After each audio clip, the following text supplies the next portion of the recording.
everyone, my name is Alex Paulino, and I am going to be presenting my Experiencing Literature, Observing Myself as a Critical Reader presentation. The first thing I am going to explore is my understanding of the reader response theory. The reader response theory is the way in which a reader connects to the text. This can be done by connecting to the plot, characters, setting, author, or various other things throughout the text. Someone can also make an emotional connection to the text. It is important to use the reader response theory because it allows the reader to then build upon what the author has written. The reader response theory has been accurately demonstrated by this image, where once the writer has finished writing, the reader then needs to take the text and interpret it to figure out what the writer is trying to convey. I have used the reader response theory in our various readings in class as it has allowed me to connect to each text that we have read. There are different things that I observe in myself as a critical reader.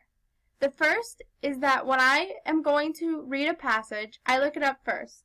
This allows me to make sure that I understand what I am about to read, and so I am not missing out on what the author is trying to say.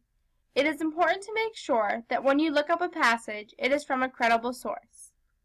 After I've read, and while I'm reading, I annotate the text.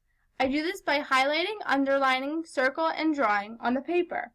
This helps me to make sure that I am accurately understanding the text and I am connecting to the text in different ways.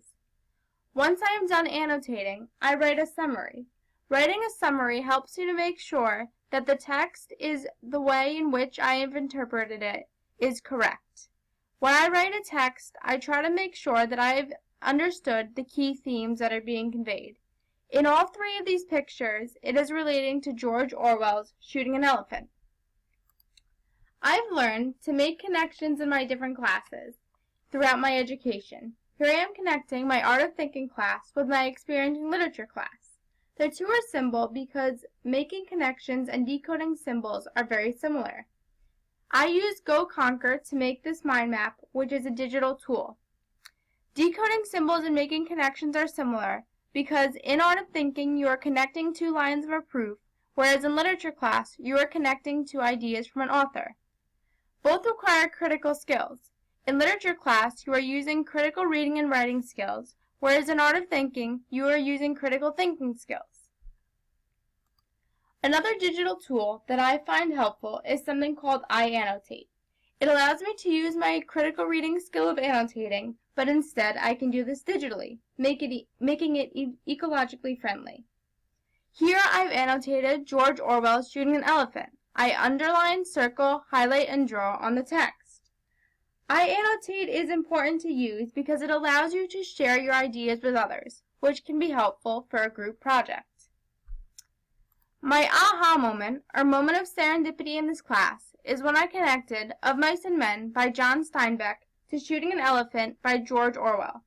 The protagonists in both stories do not want to kill something they care about because George does not want to kill Lenny, just as Orwell does not want to shoot the elephant. Both George and Orwell feel as though Lenny and the elephant respectively deserve better. George and Orwell ultimately kill their respective targets because of the fact that they both killed something else. The elephant killed a man in Burma, just as Lenny killed a woman. This ultimately led to their shootings. Both the elephant and Lenny are normally peaceful beings, but once they cause harm, they are then killed. Thank you for listening to my presentation.